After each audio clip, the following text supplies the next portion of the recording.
And there seems to be one route that everybody is conditioned to adhere to: the separatist, the individualistic, the every woman and man for themselves experience of the zero-sum game.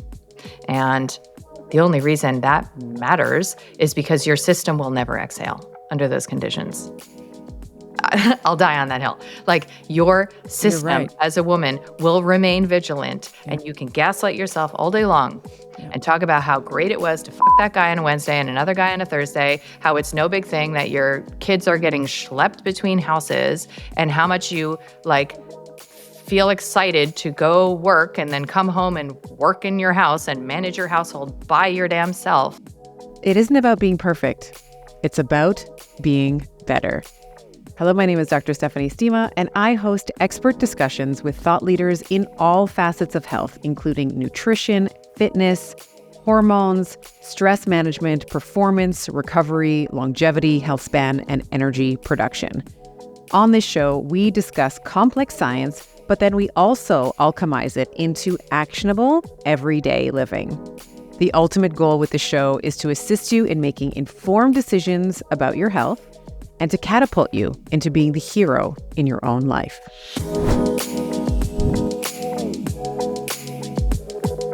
Hey, Betties. Welcome back to another episode of Better with Dr. Stephanie. It's me, your host, Dr. Stephanie Estima.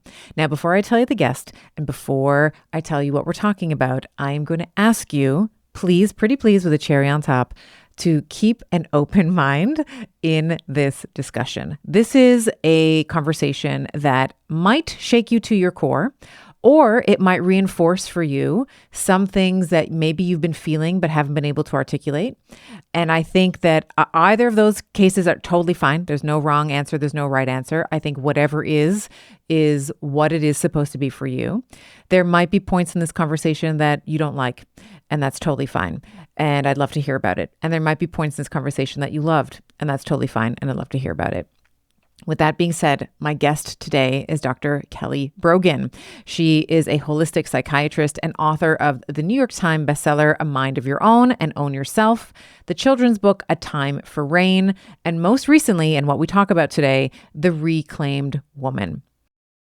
Kelly completed her psychiatric training and fellowship at NYU Medical Center after graduating from Cornell U Medical College, has a BS, a Bachelor of Science, I should say, from MIT in systems neuroscience.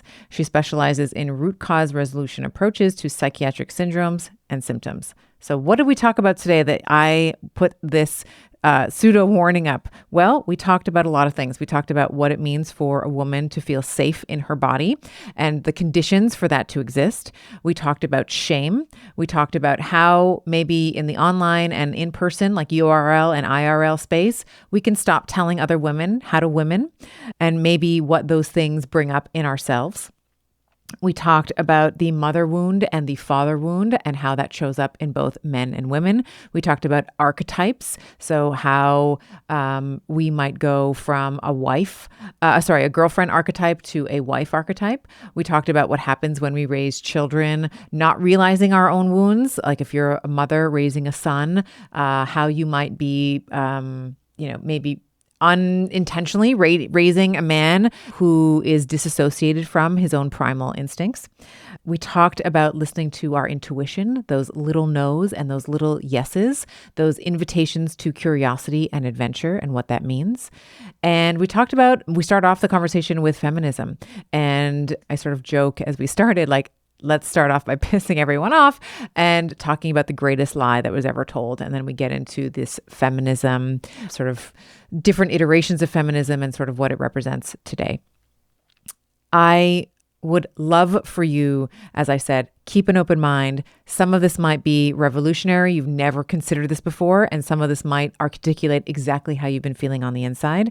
I am a huge fan of Kelly and her brave courageousness to bear to the world her wounds, her vulnerability, and how she is continually learning more about herself. Please enjoy my conversation with Dr. Kelly Brogan.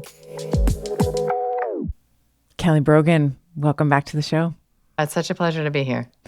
I'm so happy. I was saying to you before we got recording, but we'll put it officially in the recording as well. I have been a huge fan of yours forever, and I continue to be. And I'm just so happy to be talking about your new book and some of the things that you are now bringing forth into the world in The Reclaimed Woman. So I can't wait to upset everybody.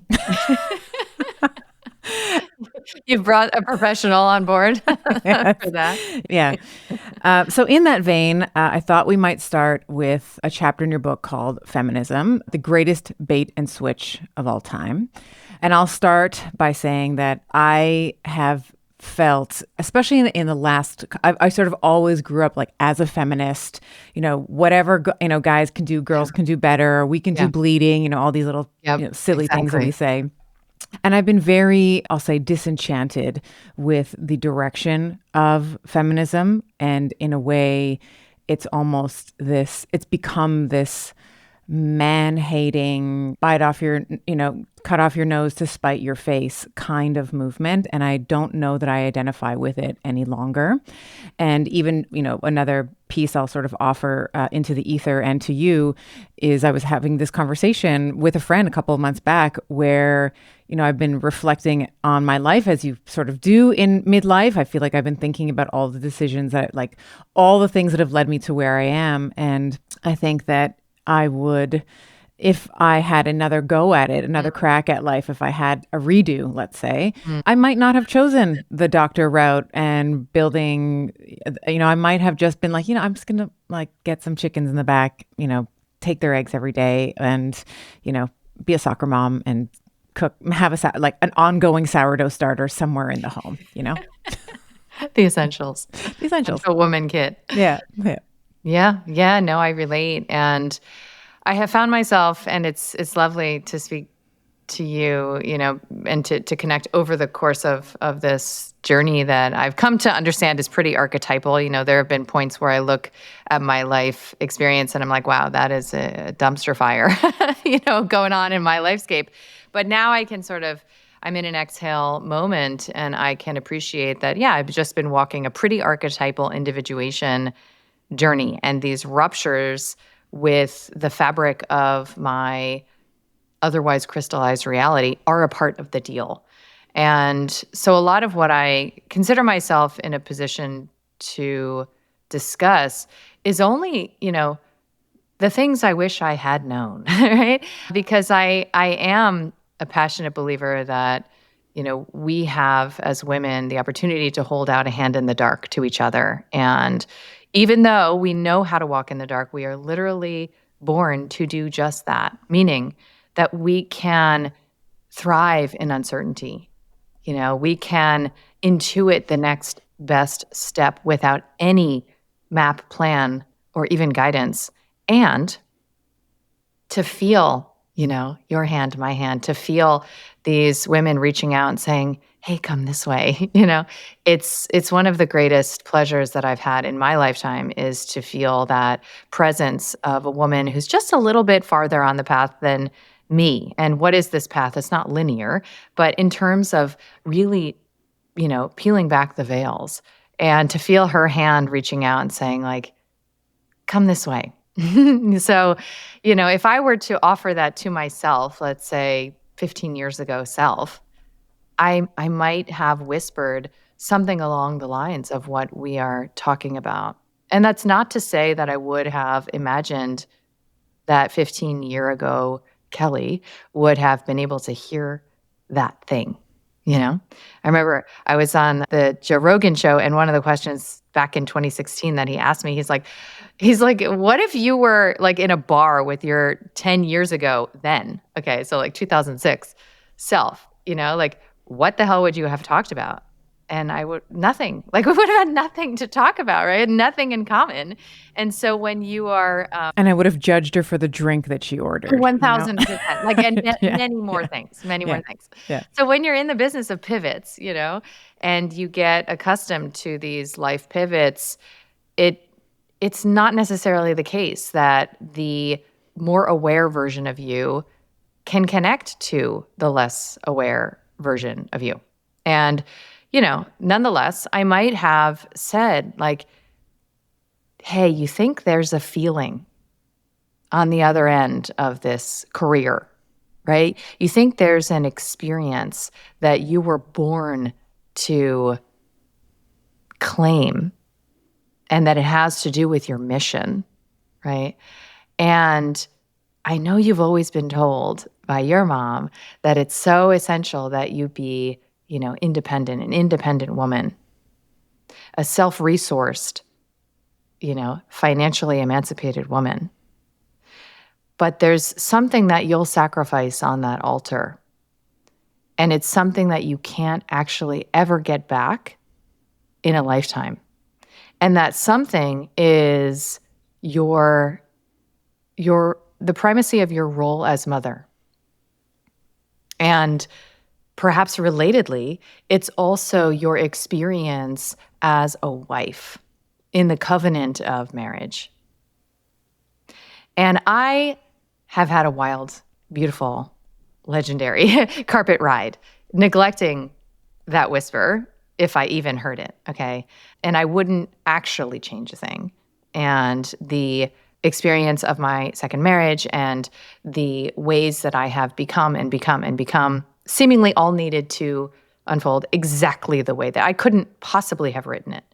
And there is like an anguish, there's a grief. It's actually like a deep fucking sadness around not having had one woman whisper this to me. Yeah. That's all. Like, it just feels like, oh, I wonder what might have happened. And it's not to go back and revise it, because there's also something like quite fulfilling about coming upon this understanding now. Right? Like, you and I were having this conversation. It's a part of a zeitgeist. We're all waking up to this, the dupe of feminism. Not all of us, but so many more than, my usual controversial topics attract. I mean, this is, I had a masterclass the other day, and I offered it to women who identify themselves as being overachieving, under-receiving women. Okay, the master class is called Exhale. And I had like literally thousands of women register for this masterclass. Just like on a Thursday. Okay. Right. That's like equal parts disturbing and exciting, obviously, entrepreneurially, but it's also quite disturbing that so many of us feel like we're living under that moniker, right? Overachieving, under receiving. What does that mean? That means that we are always on. Yeah. And we know that there is an access to our entitlement as a born woman that we have limited. And we know we're responsible for it. So when we talk about this dupe in the book, The Reclaimed Woman, that I just put out, I unpack the tale of the handless maiden. And it's an extraordinary tale. I think it's probably the best folklore around a woman's archetypal journey. And it's many, many winding paths and all of the plot twists and all of these little deals with the devil, that are made on her behalf by her father, and also that she continues to wrestle with over the course of her reclamation journey. And Clarissa Pinkola Estes interprets this tale, and so I reference that a lot. And she talks about the poor bargain. So my definition of the poor bargain is whenever, as a woman, you feel that little no, and you proceed anyway. Right? You feel that this is too good to be true, or is this really good enough? And maybe there's better, even if I don't see it right now. And you proceed anyway. Okay, so that's like you go on the first date and you get the ick, and you go on the second date, right? That's you interview the employee and there's just, there's like a bunch of typos in the email exchange that you had with this person, and you're like, oh, I don't know if it matters, right? Or you are dropping your daughter off at a friend's house and you just get a little sinking feeling in your stomach, and you ignore that. Right? That is the foundational disconnect from our embodied wisdom, our wildness, and our vital force that creates the conditions for our experience of struggle and suffering that we experience as happening to us. The devil did it, right? Kind of a thing, instead of being something that we participate in the architecture of. And the becoming process is developing deeper and deeper intimacy with the honoring of that. I call it a little no, right? Anytime you settle, you are neglecting that little no. Any challenging, marriage or romantic experience you've had, I can virtually guarantee you felt in your body from the get that this was not a match for your needs. And you defied that. Why? Because we're kinky as hell and we love to drum up these dramas and fetishize them, right? It's exactly. Like, oh, and my boyfriend, or oh, and my husband did this. Yes. It actually, to your point, becomes like somatically arousing, right? So I've been celibate for a couple of years now. And part of the reason that I have committed to this in the wake of my last marriage is so that I can come into sobriety in my system, right? Sobriety in my system means that I acclimate to a new normal of stability, of peace, of relaxation, of harmony, that my system, trust me, initially interpreted as like mind-numbingly boring. Right. Like I was like, is this my life? Do I even want to live this life? Right? So I experience in my system, as somebody who's definitely played with a lot of the criteria of love addiction, I experience, even as a serial monogamist, I experience in my system stability, spaciousness, harmony, peace as being largely intolerable.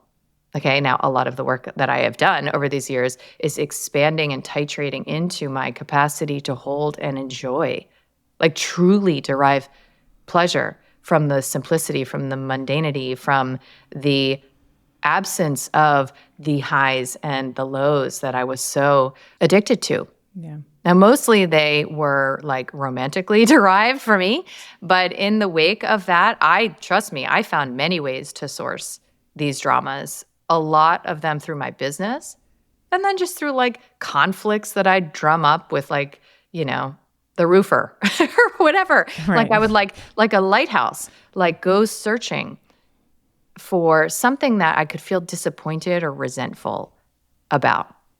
Right. And I like to look at that through as, I was like, I'm a psychiatrist, I was a neuroscience major, like I'm interested in the somatic dimensions of these dynamics that we think of as just being like part of our life or like maybe even part of your personality, and that are driven by the habits that we have of engaging that cycle that begins with the neglect of that little no.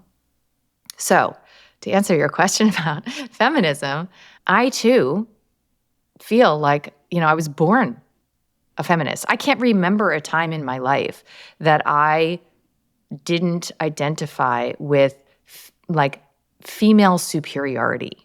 Right. Okay, so even though I was largely subscribed to egalitarian feminism and I'll have what he's having, entitlement, I really harbored a very charged sense of superiority over men. And I manifested in my lifescape more and more evidence that I was more competent, more reliable, more clear thinking, a better problem solver than all of the men in my midst. And you can imagine, as a female entrepreneur and CEO, what it is to run a business, for a decade with that set of beliefs, underpinning the hiring of male vendors, and honestly, even interacting with females in a hierarchical manner. Right. We're not built for that, ladies, okay? We're not. We are collaborative by nature. And so when we mimic men, when we say, I'll have what he's having, and we mimic the men that we are simultaneously, either semi-consciously or subconsciously, deriding, judging, condemning as inferior, obviously there's an inherent conflict there, right? We are, dressing up as the monster on Halloween that we're terrified of. And And So we that hate, and who we supposedly exactly. hate, right? Yeah. Exactly. And so we allowed ourselves in so many ways because of this, I think, biological fear of men. Okay. And it is just in my perspective, and not just mine, it's a reality, right?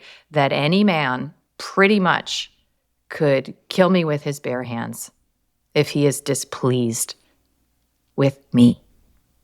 Okay. And, I'm a pretty strong girly. I do my Pilates and my pole dancing. And nonetheless, when it comes down to it, that's buzzing in my system as I walk this plane. And whether I'm having sex with men or not, I am coexisting and cohabiting this plane with them. Okay. So, in that reality, of course, it makes sense that I'm going to develop strategies for self protection that are non physical in nature. If I'm already, if I've already lost that battle, then how am I going to defend myself? Well, strategy and manipulation. Okay. So it makes sense that one of the strategies I might employ is to pick up the same weapons I see him wielding. Right. So I allow myself to be colonized by his worldview, by his value system. And I take on these values of achievement, of success, of linear energetics, right? Of productivity, of intellectualism, of aggression, of fighting. Okay. Maybe not literally with my fists, but as a comportment towards whatever challenges I face. Okay. This zero sum game domineering posture is one that I can practice. And I can become like pretty decent at this. But what's on the other end of it is, in my opinion, never going to be the fulfillment that actually lands in our system as women, right? So, as somebody who has ascended this mountaintop in so many ways and achieved so many of the promises of feminism, right? So, I'm a credentialed clinician. I'm a New York Times bestseller. I have a 7-figure business. I'm a single mom who handles everything by myself. I do not need a man. I have proven that. Okay, on paper anyway. I can tell you, right? Because if you're in that ascension process of imagining that the oasis on the horizon holds your fulfillment, your sense of freedom, right? Because this is what we were promised. We were promised freedom, the freedom that they enjoy, the entitlements that they enjoy. Well, I enjoy all of those. And so the feeling I have is like holding that hand back, in the dark and saying, ladies, like, we got to go a different way. It's not up here. It's not here. It's not freedom that I ever wanted. And as a health freedom activist, I have like deeply felt into that value of freedom. And my conclusion is that all that I've ever wanted is safety. As a woman, I have wanted to feel safe in my body, okay, where I can relax and exhale and be with my body, right? No matter what, like truly unconditionally, no matter if the bloating, if the hair loss, if the joint pain, if the irregular periods, if the insomnia, be with this body that I chose, okay? Safe in my body, safe in my relationships, so that I can drop the tactics and strategies, so that I can drop the impulse to get him to see, or anybody else for that matter, my perspective, my hurt, my feelings, and to feel safe in the world, to feel that it's not up to me to provide and protect. So that safety is not on offer through the feminist entitlements that the multi-decade, many iterative versions of this agenda have provided. So what is on offer? What did we bargain for when we said, yes, I want freedom, I want what he's having, and I will do whatever it takes, okay, so that I can pay taxes and vote, neither of which I personally participate in. Like, those entitlements are not at this point compelling to me, right? So what actually were we offered? Well, we were offered antidepressants, right, and psychotropics to manage our emotions, right? And that's why I started to note early on. Managing quotations, right? Like Yes, suppress. exactly, Yeah. exactly. Yeah. Right? With 1 in 4 women of reproductive age on these meds, this is what we asked for. Okay, so we asked for help, quote unquote, managing, quote unquote, our emotions. We asked pharma to help us level the playing field sexually and reproductively. So we were very excited to embrace birth control, right, so that we would not have to relate to our reproductive potential to this extreme inequity in the reproductive realms with men, right? So that's been leveled by birth control. And we have been offered many, many ways to reject our wombs, to reject our role and pathologize our experience of birth so that it becomes a medical problem, to dismiss breastfeeding as relevant, and to have our babies leave our hands for other hands, just hands, any hands, right? Postpartum. So that what? We can get back to serving the corporatocracy, because motherhood is like just a replaceable role. It's replaceable by any warm body and by any government subsidized entity or system or, poorer bodied woman who is available. So these entitlements have allowed us to participate economically in a system that our conversation here is evidence of, right? So like now we're all doing it, right? We're all girl bossing and we're, working our jobs that we have to work, quote unquote. And we get to express ourselves creatively. We get to earn all sorts of money and have all sorts of fun playing in the capitalistic arena that used to be just his, while we were caretaking, while the value of care was still in place. So now it's all about achievement and productivity, and care is something that's relegated to hourly wages and somebody else who's going to do it for us because it's not that meaningful, the contribution, right? So in this, we have experienced the so-called fruits and promises and benefits, but what are we actually feeling? What I observe is that we are fucking exhausted, okay? We are wired and tired. We are resentful and bitter, so bitter, right? Like the sort of neon lights is like, look at all I have to deal with, right? And we're disappointed. Just feel disappointed in so many people around us, so many aspects of life, right? And our bodies are becoming more stiff and rigid. Our experiences of, health and vitality, it just feels like it's ever receding on the horizon. And instead we have everything from just like malaise, and like a short list of complaints every day to a long list of meds and diagnoses expressing our body's inner conflicts that we then feel is just like another thing for us to deal with. So we've lost ourselves. And that struggle and suffering, I think, is actually a necessary signature to this disconnection. It's supposed to feel bad.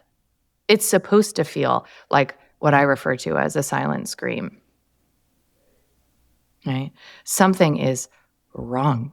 And it's like that Krishnamurti quote I've been, if that's even the accurate source, I've been referencing for so long. Like, it's no sign of health to be well adapted to a profoundly sick society. So good. Look at us. Like, we are not doing well. Whether you look at the pharma stats or whether you look at, the conversational commiseration between two women over coffee, we're not okay. Yeah. And this is, in my opinion, its roots are found in the receptivity we had to this agenda because of our unacknowledged fear of men, because of this wound that was handed down probably a few generations now, that you can call the father wound.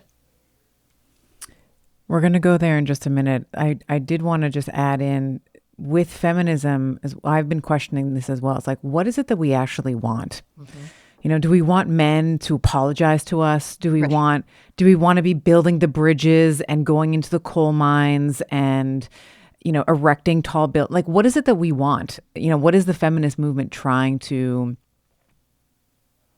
bring about? And I don't know that if you ask a feminist today that they really know that answer. It's like, well, all men are bad.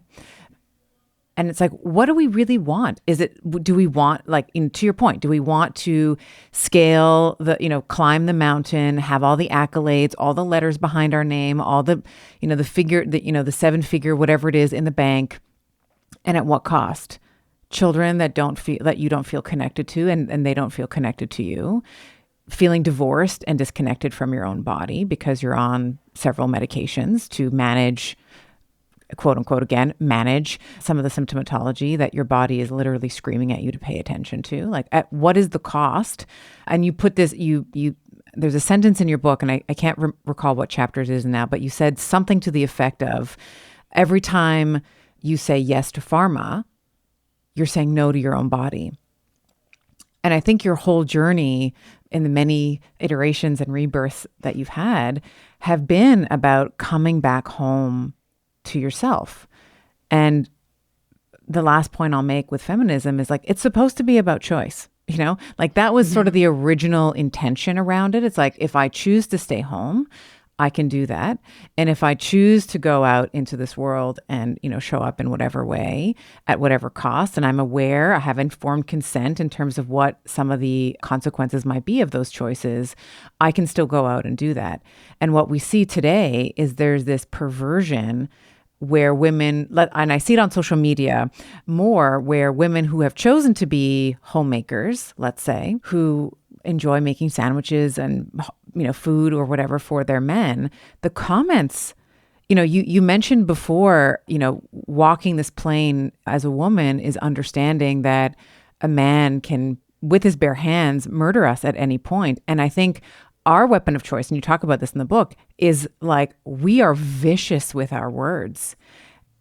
What I see, the comments that I see, it's mainly from women that are like, just wait until you get older.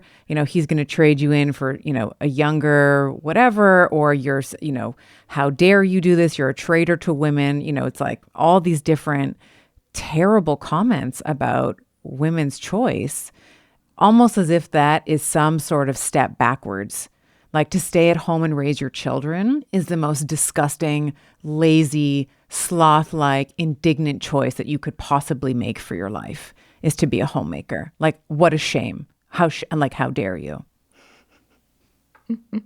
That was one of the conclusions I came to through my experience trying on, different ideologies and perspectives, is that if we would just stop doing that, which is actually a very tall order on the nervous system level, but if we would just stop imagining that we know better how another woman should woman.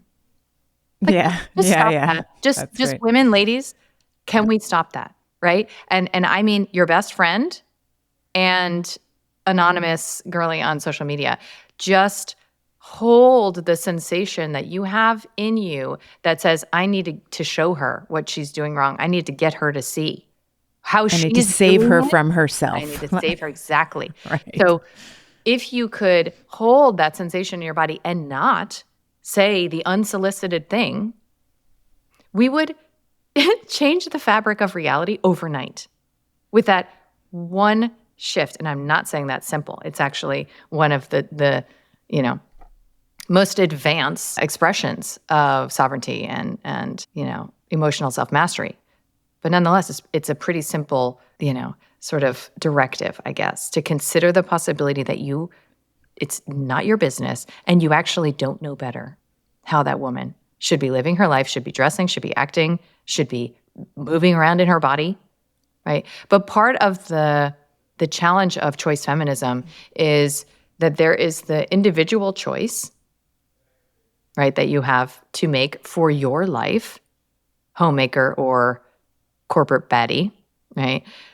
But there's also the responsibility that we have as women to the fabric of society to uphold that which serves women, children, and men, right? Like, we are the custodians of the relational dimensions of society. We decide what institutions, right, what values actually matter. And when we align with those values, it's a better situation for all of us. Okay, so that is a woman's intuitive sense, and you could argue her responsibility. I mean, in the end, nobody owes anybody anything. But if we want to generalize about women, the ways in which we have allowed the sexual revolution and the sabotage of the covenant of marriage to take hold have actually rendered these so-called choices on the individual level pretty illusory, right? Like, they're kind of like just behavioral decisions that we're making out of a context that can hold those decisions meaningfully, right? Because if we already have decided that marriage is disposable and that it's actually an impediment to a woman's freedom, right? If we already have decided that women should have sex with whomever they want, right? And that there's not really a difference in hookup culture between a woman's pleasure and a man's pleasure, right? If we've already decided that children can be raised just as well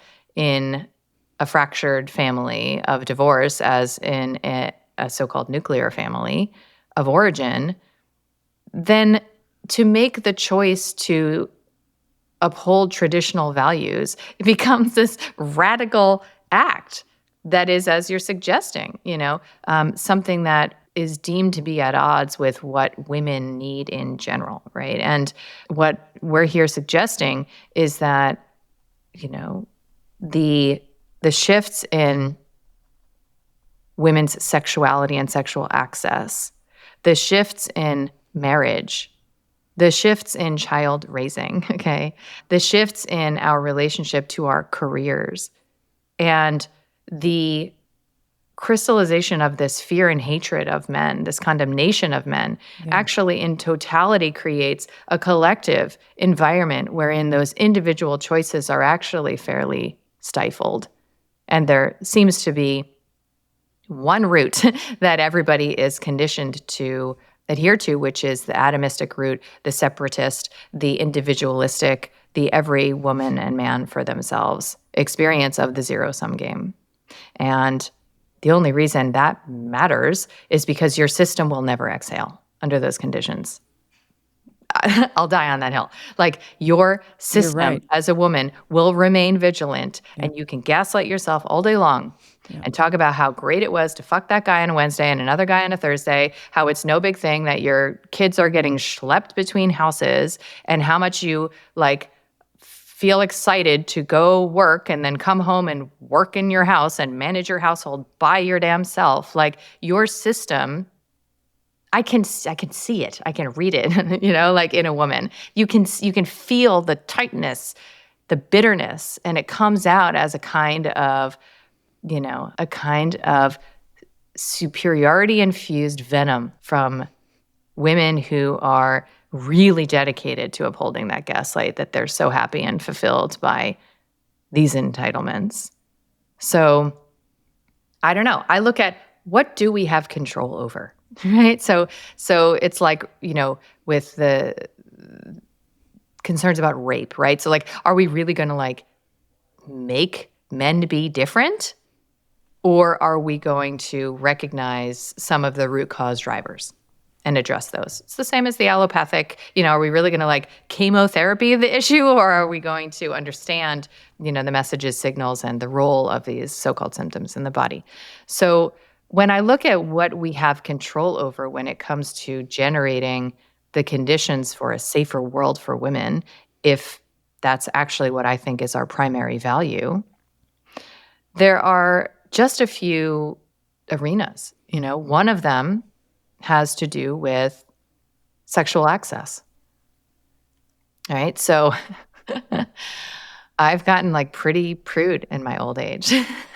And I really, and this is not to suggest, of course, that this is how anybody else, it's like we're all on our own journeys. I am not here to suggest that I, to the point I just made, have any idea what is right for another woman.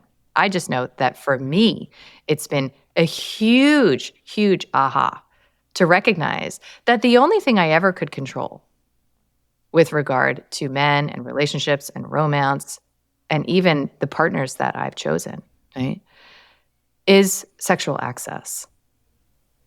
Right? So if I value my energy, my body to that extent, right, that I decide to only grant access, no matter how hot somebody is, no matter how right I think this is, no matter how sure I am that it's going in a particular direction, to only grant access to a man who is fundamentally in his father archetype, provider archetype, which means that I am acknowledging my biological vulnerability when it comes to reproduction. I don't care what kinds of tech is out there, okay? Your pharma tech, your fem tech, or his vasectomy. I don't care.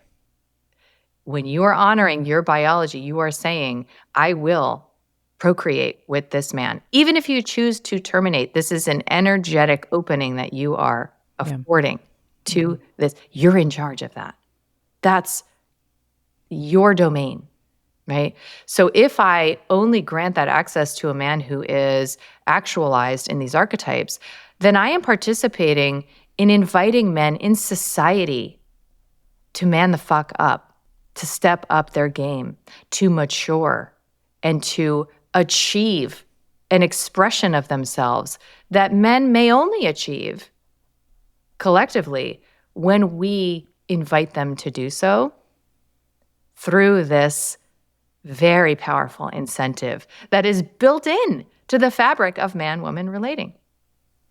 That you get access to pussy when you are a real man, a worthy man, not just like some hot dude at the bar, okay? So sexual access, I've come to see as like the greatest flex that we can play with right now, right? And that we can explore our own inner boundaries, our own inner hard nose, right? And to recognize that a man who lays claim to you, if you're the marrying type, okay? A man who lays claim to you will do so rapidly and with the energy of commitment if he recognizes that you will only grant that access under those conditions. So, I'm not sure if that looks necessarily like no premarital sex, but I certainly think that spectrum of intention will serve, because there are a lot of men who put a ring on it because they are appeasing you as the mommy projection, and not because they actually are laying masculine claim to you. And you'll see that dynamic. That mommy-son dynamic will track through the entire relationship and marriage. So I think this is like an extraordinary organizing principle, and it's one that we can control. Another is how we show up in these marriages. So I have done extraordinary amount of research into what I didn't know. Right? This is how I learn, I take the birth control for 12 years, I prescribe all the meds, and there were things I just didn't know, I wasn't ready to know. And this subject is one that I'm extraordinarily interested in. And it has a lot to do with choosing a man that you respect, right? That is like a non-negotiable standard. Yep. If you want to have an enduring and fulfilling marriage that allows your system to exhale. So choosing a man that you respect, right? So that the zero-sum game is not the foundational premise of your dynamic, right? Because so many feminists are like, and this is how I have thought too, it's like, well, but what if he, right? What if he cheats? What if he leaves? What if he betrays you? And then you got to take care of yourself. Okay. Well, these women who choose these marriages live that experience in the marriage. Why bother? Like literally stay single. Like what are you getting out of that other than a validation of the untrustworthiness of the unrespectable man you've decided to cohabitate with and grant access to? Okay. So if you choose a man that you respect, many, many factors will be in place, right, for your security, for your safety, and for the experience that you can have in this lifetime of focusing your energy on things other than providing, achieving, and your productivity. Because I'm not really sure you need a man in the mix if that's your value system, right? So like, just stay single. And if you're going to choose somebody, then there are a lot of amazing resources out there to teach you how to learn, like to support you in your learning how to be like a wife, an actual wife, to play that archetypal role and to graduate from, as my teacher, Rapani would call it, like girlfriend archetype, right? And to actually come into the comportment towards that man that will serve your interests, serve your needs, and ultimately fulfill you. So there are masteries in this realm that nobody's handing down. And that's why I'm so grateful, that there are resources out there like him and Laura Doyle and others who are endeavoring to touch this very controversial terrain of how to be a happy wife, right? So these are things that you can control, and they involve like how you express your needs, right? And when you focus on yourself instead of focusing on him, and when perhaps you actually shut up. She calls it wearing duct tape, right? So when you actually choose to shut up instead of say the thing. But again, you need a nervous system that can handle that. And then the last thing that I've been looking at, I have 2 teenage daughters, so I don't have a son. And I am living in a world with men who were raised by mothers. Okay. And I have observed the later life effects of maternal energetic castration of men, right? And what it looks like when a woman with her own father wound issues, unaddressed, unacknowledged, unexamined, raises a son. What happens is she's that mom who's like, no, don't do that. No, don't do that. No, be quiet, right? So she's interacting with his. Sharing is caring. Sharing is caring, yeah. Yeah. She's interacting with his impulses, right? From a restrictive, this is a problem for me perspective. And at the most extreme expression, right, there's emotional incest, and that boy becomes the partner that she doesn't have. But even in the minor expression, he has to do the things that mommy wants him to do so that mommy feels okay. And it can start from like the first time he bites her nipple breastfeeding and she says, "You hurt mommy, don't do that." Right? Instead of mirroring and creating a space for healthy aggression. Right? And then it tracks all the way through adolescence, where I imagine it's a very complicated terrain to navigate a man's budding, dark eros and his expression that is not compatible with a mother's companionship. Okay, so the emancipation from the mother that happens in adolescence is something that she has to trust him enough to support. And she won't. If she is in her father wound, if she is still seeing what is wrong with him, how she knows better, how he needs to comply with what she has decided is the way to be a human, let alone a man. And so, these are learned skills, and they always track back to self-mastery, to intimacy with our emotional terrain within, and to the commitment that we can make as women to expand beyond our habits and reflexes that are ultimately fear-driven. God, this is so good. I'm a mother to 2 sons. Okay. So I'm very, very sensitive to this because my children are like feral animals, right? And it's like, as a woman Doing who something right then. right. I would say. Thank you very much. I Really. appreciate that. But I do really think about this. It's like, you cannot like be safe, and sharing is caring, which, by the way, very communist statement. Sharing is not caring. If you have a toy and you don't want to share it, you don't need to share it. But I digress. I feel very strongly about this because you cannot raise, and I might have this terminology wrong, so redirect me here, but you can't raise like a beta male, or you can't raise this like super soft and then expect him to be an alpha when he's an adult, or, ravage his wife, and have a great sex life with his wife later on. Like, you can't, like, those two things don't mix. No, exactly. And as adult women who, I tell this story in the book, and I've told this many times, but who want to be well handled. I was speaking at a Weston Price conference, and it was this like full room of very mixed demographic of folks. And somebody was asking me something about, like, I don't know what, gender politics or something. And I said, just anecdotally, I don't know a woman who does not want to be well handled by a trustworthy man. And literally, Stephanie, there was like an orgasmic swoon over this thousands of people audience. And I felt like, oh, wow. I thought this was just like my little circle. I've touched something here. There's a nerve here. Yeah.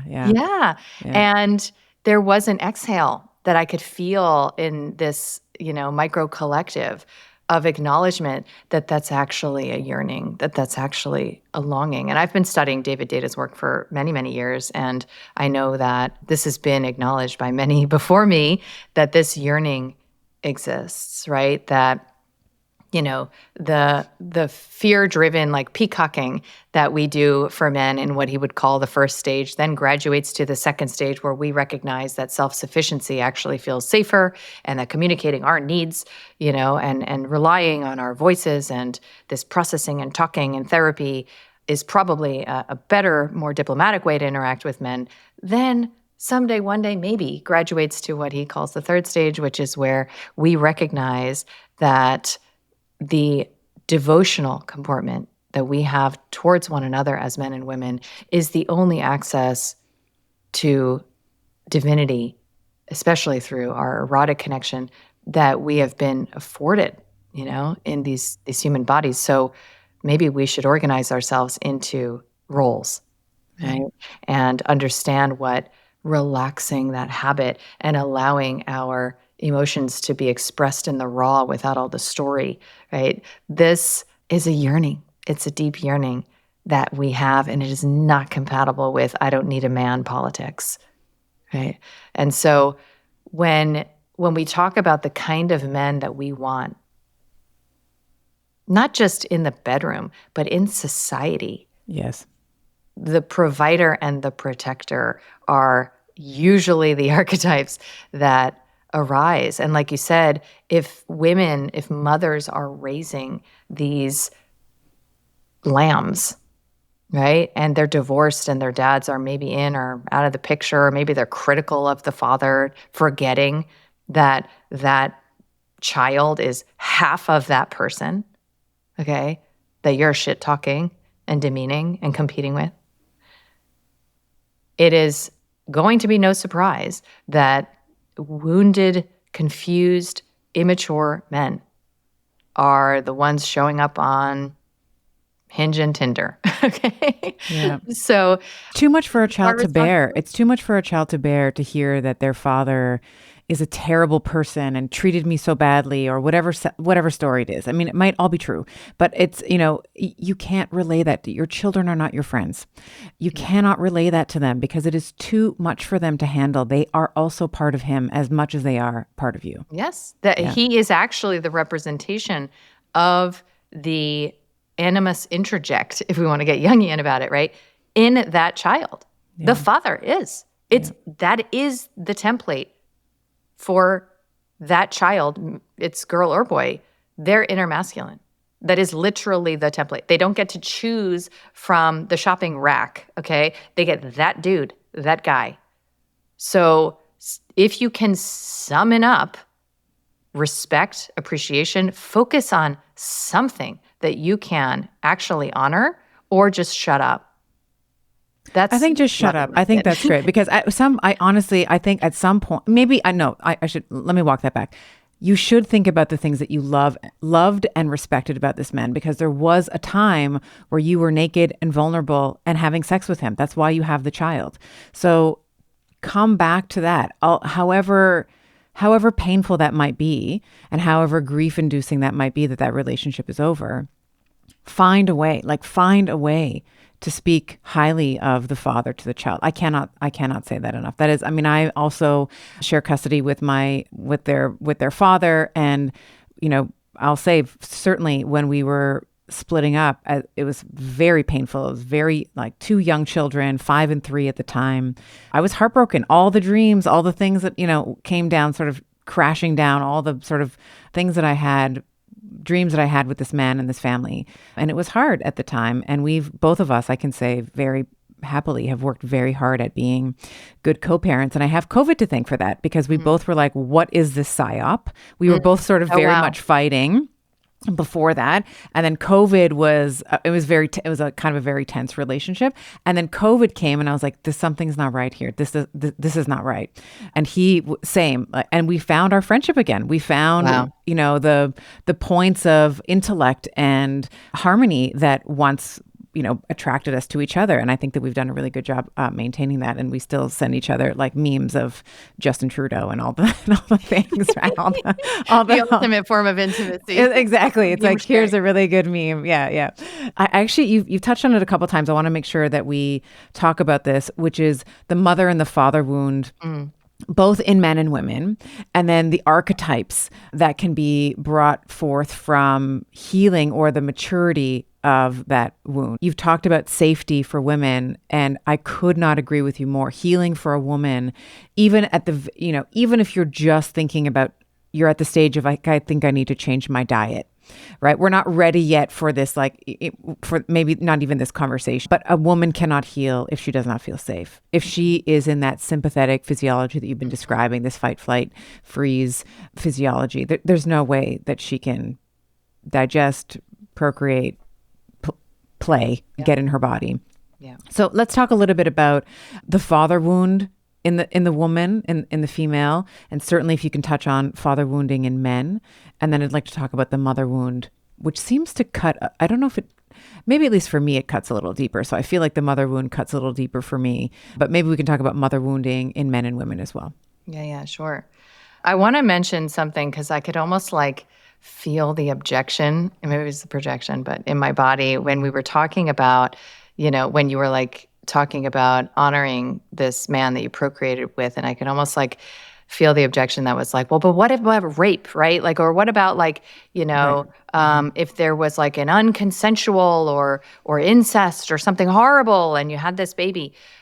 I still believe that, and arguably, right, that is a life path that is an even more advanced mastery, right? It's an even deeper calling to arrive at the place where there's no mistakes in your story, right? Where actually every single thing that happens in your life is an experience that affords you access to new experiences, to different experiences. And perhaps we came here for just that, right? So if you choose, right, because we're in this choice-based world, aren't we? If you choose to have that child, right, can you get to a place where you honor whatever circumstances, whether you claim responsibility for any of the micro choices that led up to that or not, where you honor whatever circumstances led you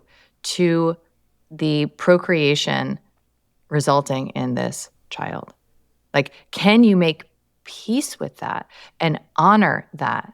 Because if you don't, That child is walking around with the narrative from birth that they are unwanted, that they're a mistake, that they are a product of violation, right? That's just like the most exaggerated expression of the wound most of us are walking around with, which is that like you're broken, damaged, and unlovable, okay? So to put that in neon lights on your child may feel like you get to be the heroine in the story and the villain is like excised, tossed off. Well, I am a passionate practitioner and believer in family constellation therapy. And one of the most powerful things that pulls on the spider web of your lifescape is the excluded party, the perpetrator. In family constellation, the perpetrator is as much a part of your system as your aunt or uncle. Okay?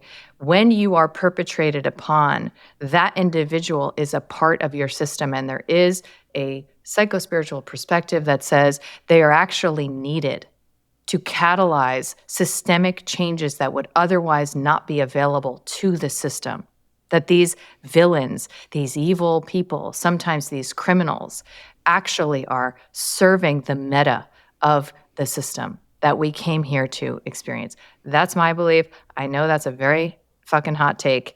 And I think that if it affords even one woman who's experienced that kind of violation that resulted in a child the opportunity to just sit quietly with the possibility of frame shifting a perspective so that that man can be included, can be offered belonging.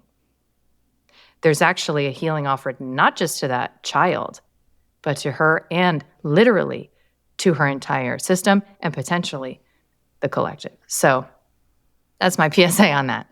And, when it comes to the father and mother woundology, there are so many different interpretations of what that even means. There's a lot of like blurring and blending. And I have a very pragmatic mind, and I like things to be simple and organized into like charts and columns and Algorithms. yeah, exactly. Yeah. Yeah, I am a product of MIT after all. But I want it to be clear and lucid and simple, right? And I haven't found the breakdown of the many different patterns and psychological defenses that we call our personalities to be like quite that discreet, However, what I like to think about the mother wound and the father wound as is a very distilled phrase for each, right? So that the mother wound is, I am not loved, right? In its immature expression, in its juvenile expression, in its childhood expression. The maturation of that is the acceptance that you couldn't possibly have been loved. Like that your mother literally couldn't. And in that maturation comes approval and true acceptance. Right? Again, my constellation teacher, Amarly Centeno, would say, you take your mother. The taking of the mother means that you see that not only could she offer you exactly what she offered you, and only that, right? But you also see that she was the perfect mother for you. For all these reasons I just touched on when we were talking about, these crises of violation, that she was the perfect mother for you. Why? How? How is it that what you value most perhaps about yourself was a direct result of how fucked up she was, right? Or how wonderful and majestic she was, right? Whatever your narrative is, okay? So the father wound is very simply what we've been referencing most of this conversation, which is, I am unsafe in this home, in this reality. I am unsafe. This is an unguarded realm. Nobody's fucking home, okay, to keep me safe. And that could be something that you experience literally, that your father himself is a perpetrator, or it could be dynamically because of how you experienced your mom's body around him, right? And co-regulated to her system that he did not contain, right? Or it could be because he was absent or negligent and just like not there, right? So the maturation of that is to recognize that that safety wasn't available to him. Of course, he couldn't self-contain, so of course he can't contain you or your mom. There was no capacity. No. Yeah. Right? A man who cannot contain his own system cannot possibly offer that containment. That's why if you go out on a first date with a man and you see him fidgeting and you feel him, sort of like frenetic in his system, that is the ultimate red flag. It's the ultimate, right? Because a man who is still in his body, who is present and attentive and allows your system, your animal system, okay, to exhale. He may not meet your preferences. He may not be, 6'4" with green eyes. And your system will tell you. Because he can love the shit out of you. But if his system is like, he cannot offer you what your system seeks. Okay. So, and I think it's also, if I can put in some color here as well, you had mentioned before when you in your celibacy journey that you were like, oh my God, this is so boring. I think that there can also be a tendency, if we are not okay and we are not attuned to our own needs, being our own, let's say, father, our inner masculine, as you talk about, we can also perceive that man as boring. Correct. Right. Yeah. So this is exactly, where I was going to go, which is the relational consequences of mother and father woundology, right? Because you can bring your mother wound to your relationship with a man for sure, right? And if it's like a real BOGO trauma bond, you're going to bring both your perfect mother wound fit and both your perfect father wound fit, and you're going to have a field day. And the consequences are in the realm of what psychobiologists call neuroception, right? They're in the realm of what you perceive and how you perceive it. And you can't actually see it differently. So it's like, I usually say, like, if there's a pile of laundry in your dimly lit bedroom positioned just so on the chair, and you just watched a horror movie on TV, and you wake up a little bit at night and you look over there and you're like, right? You're like, there's an intruder in my room, right? There's a whole cascade of biology that's going to be unlocked to prepare you to meet this imagined reality. If you have reclaimed, as I like to say, your neuroception, you will see, oh, it's a pile of laundry, and you'll remain chill. Okay, but that reclamation process, so that you can see with sober eyes what's actually in front of you and interact with what is actually in front of you, instead of idealizing and seeing the hot hero where there's really a goblin, right? Or vilifying and seeing, the bad, horrible mommy or daddy where there's actually just a person doing their damn thing. Right? That reclamation, as far as I have studied and experienced, it requires an initiation of your own inner masculine. So when I use these masculine, feminine terminology, I know it's not for everybody. For me, again, the binary is extremely helpful. And my teacher, I mentioned earlier, Omar Pani, he's like, it's when you use the term inner masculine, like you don't know what a masculine body feels like. Stop using that term. And I completely agree. I totally get that. I have no idea and never will from birth to death what a man's body feels like. Okay.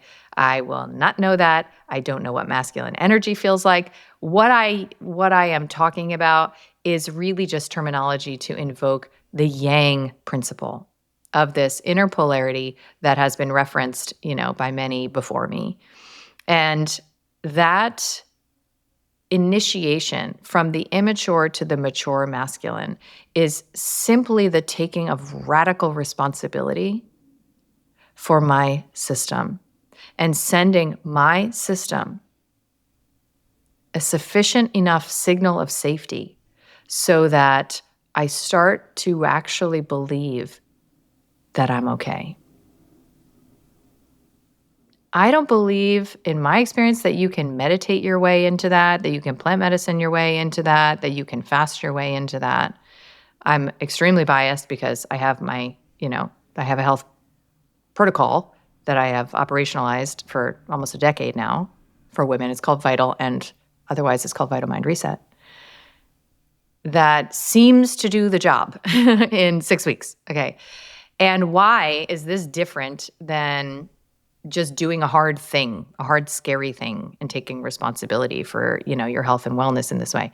I think a lot of it has to do with coming at your own self-care from this 360-degree perspective of this is my number one priority for this month. And also a good amount of defragging of the programming, right? So obviously, this kind of conversation that we're having today is not for everyone. It's for, people who are really interested in taking that level of responsibility for themselves, which means that your energy is now yours to hold, to manage, to honor.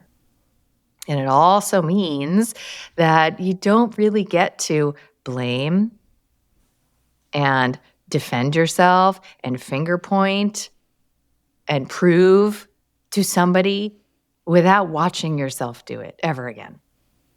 Okay? It's a whole different lifestyle. It means your friendships are going to change, your dynamics with your family are going to change, your relationship to what seemed like, the most important things in your life is going to change. Okay? So this initiation is psychobiological. And when you have enough safety in your system, you'll start to feel the intuitive inner guidance about what is next for you. And managing the terrain of that post-initiatory space is something that, again, before I wrote, Reclaim Woman and I developed its companion program, I would just watch everybody get divorced. That's just what happened after people found their power again and stepped into this place. And now I have obviously a much larger set of tools that are relational in nature so that you can feel supported in navigating that post-initiatory realm.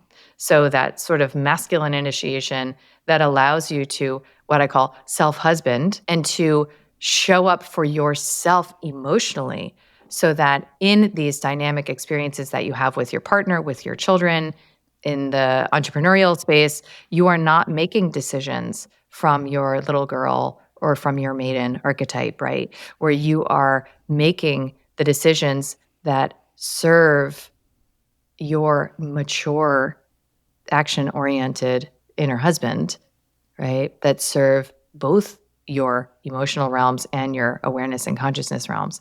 It takes practice. And it takes, I think, a good amount of contact with like-minded community to confer that sense of belonging where otherwise you would have an existential terror that you're going to be abandoned, right? And left on the side of the road if you start to practice this level of acknowledgement of your vulnerability as a woman.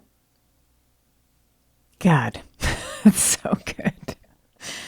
Oh, that's so good. And I think, as you were talking, what I was thinking, and this just might be me being judgy McJudgy, but I think you can't do any of this this is you need to expand your capacity in order to do this. And as you were saying, let some of the things that you think were the most important things in your life surrender to the idea that they may not be after this breaking or this rupture.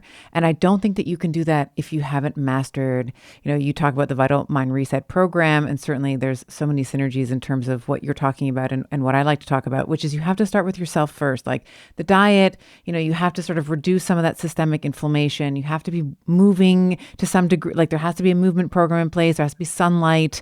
At the time of this recording, I'm just recently back from Vegas. I was at a medical conference there, and I literally don't think I saw sunlight for 2 days because I was in the hotel. Classic medical conference. I know, right. And I was like, how is this food. a longevity conference with burgers and fries everywhere? But side note. But I do think it really you have to be able to expand your reserve and your capacity through doing programs like the Vital Mind Reset, or, just working on your nutrition. Like, can we just have whole foods? Can we just do something really simple? Like, can I have whole foods for a month and see how that might change my capacity, my stress tolerance, my sleep, all of these just basic physiological responses. And you've talked about this throughout, I think, the entirety of your career, in that, being someone who was prescribing psychotropic medication, later on discovering that, some of these things, this, maybe it was PMDD or, whatever it was, were like vitamin deficiencies, right? Like it was cyclical. It happened every time, like fourth week of the cycle, I remember you telling a story. I can't remember if it was with me or with someone I might have been watching you on a podcast. She thought that there was like a string in her cheek or something. There was like, she was gnawing on her cheek. Mm-hmm. And it was like, oh, this is like and then, after working with her you realized that it was a vitamin deficiency. I think it was B12, might have been B12, which is likely, but yeah. Yeah, these physiologic imbalances, they are like almost like little flags, little signposts of wrong living and misattunement. I in my protocol, and actually in my life, I'm not a huge like supplement girly, and I know for me it was like almost impossible to get beyond the energy of taking a supplement that says like fix yourself body, do differently body, like stop this. And so a lot of the orientation that I have when it comes to health reclamation is to work with what you're doing every day. Okay, you're opening the fridge, right? You're pouring the laundry detergent and just cleaning that up so that, again, this signal. Because, my mentor is Dr. Nicholas Gonzalez. Maybe you know of him. And I remember, I'll never forget, we were on the sidewalk in New York one day, and I was like deep in the functional medicine training world, okay? And I was like, I'm so confused. Like I'm learning about like inflammation, but then I'm also learning about hormones and nutrient deficiencies. And like, how do you know like where to focus with a patient? There could be so many different drivers of what it is that we're seeing. And he said, well, there's the top 5 most important things to consider are the autonomic nervous system, the autonomic nervous system, the autonomic nervous system. He said it 5 times. Okay. Yeah. And that was how every chiropractor's like, yes, say it again, doc. I'm literally like a chiropractor in disguise. Yeah. But I have observed this to be the case, right? Because like, for example, the diet that I recommend in Vital Mind Reset, it's like, there's nothing like radical or revolutionary about it. And in many ways, it's less restrictive than a lot of what the women, coming to me, especially if they were vegan or vegetarian or on a GAPS diet or some kind of special SIBO protocol or whatever, that they were already on. Yeah. So then how can I explain like pretty predictable optimization of weight, including, potential weight loss, pretty predictable shifts in tolerance of foods that seemed otherwise on the naughty list. And it has to do with, again, this autonomic nervous system stabilization, which I like to think is a result of the meta showing up for yourself, but not from the energy of, that victim triangle, like assault on yourself through wellness. Yeah. And it's why I'm not a big biohacker. I hate that word. Yeah. I mean, I'm very sensitive to words, but like I would Yeah. never want a hack. I don't want anyone to hack anything. I want, you got to do the work. Yeah. Yeah. And it's Yeah. also like, if the goal is to get on your own team, Yeah. then that means that the result is going to be felt when nothing that your body is doing is a problem, right? You're waking up every night at 3 a.m. How can you literally, however you get there, do it. But get to the place where it's not a problem that you're waking up at 3 a.m. And you can feel curious about it. Like, and this is also why I love German New Medicine, because it's one of the many modalities that offers a framework for that curiosity, where you're interacting with symptoms, whether it's flu symptoms or like a lump in your breast, with a very different framework of curiosity around what the body is actually doing. And usually the answer is it's already healing, right? It's already fixing up whatever your perception was driving in terms of biological necessity. So the perception piece, is a natural result of no longer believing in chemical imbalance theory, cholesterol theory, cancer mutation theory, germ theory, no longer believing in all of these victim consciousness predicated theories of human health and illness. When you shift out of that, when you jailbreak that, it's actually like quite easy to chill about whatever your body is doing. And that's not to say that scary things don't happen in your body. It just means that now you have the capacity to self-contain, to hold that fear, to relate to it, and you don't allow it to drive, your behavioral decisions. But I do think that this requires a certain kind of breaking of a spell, that has been cast. Yes. I do think that there's so many psyops that we have unconsciously or consciously ascribed to.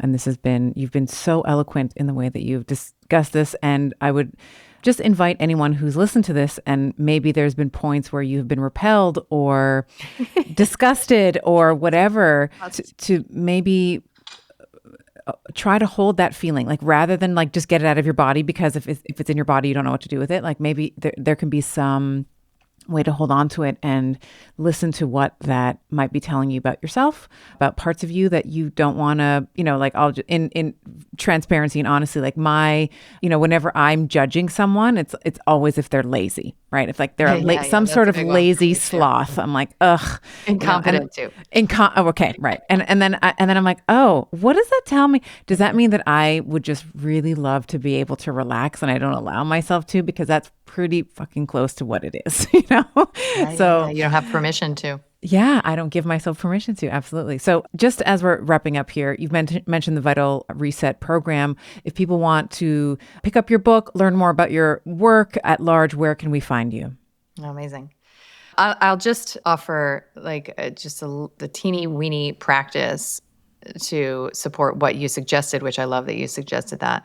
I call it entering through the upset. And I actually have kind of semi-joked that it's like the only spiritual practice you ever need again. Because all that it means is that you are orienting as a woman, but I guess whomever is listening, but as a woman, towards your emotional experience as your primary priority and responsibility.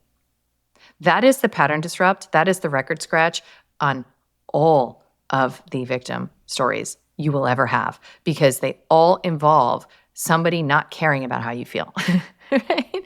So as long as you are not caring about how you feel, and sometimes that looks like sending the urgent email or voice noting your girlfriend or running off at the mouth, which is like what I would want to do, right? So caring how you feel is, again, if you imagine and evoke that devoted husband energy, that loving, benevolent father figure energy, right?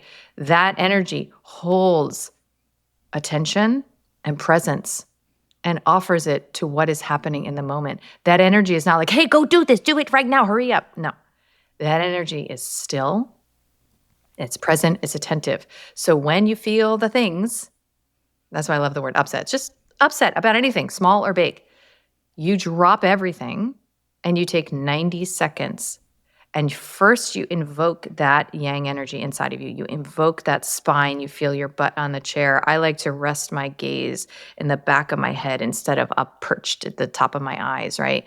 And you feel the presence of that. Again, I like to work with like the devoted husband archetype, right? And he's like, what you got for me, baby?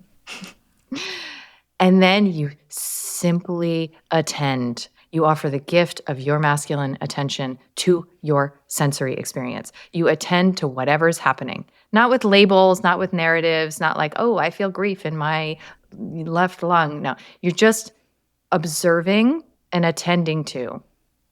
I see like tingling across my chest. Okay, I feel that heat up my throat, and it will move by definition, I guarantee, in 90 seconds into something else.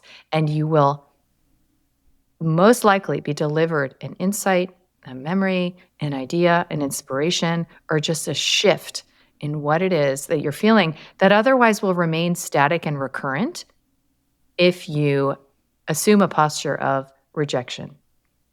Okay, so you'll be like feeling that irritability and resentment and disgust like for months and years and sometimes decades to come if you don't foreground these opportunities when they're fresh, when they're actually happening. So it literally can look like going into the bathroom, and closing the door for 90 seconds. So I'll just drop that there.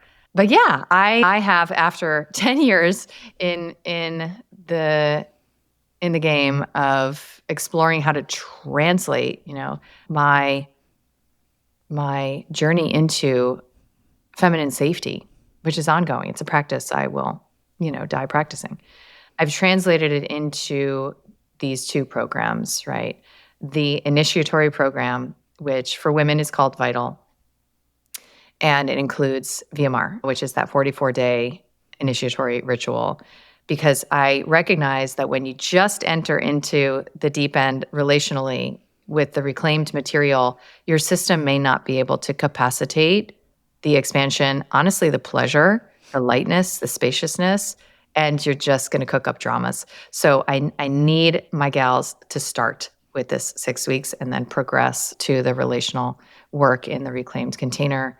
And so those are available at all times through my site. So yeah, we'll make sure that you have the link for that.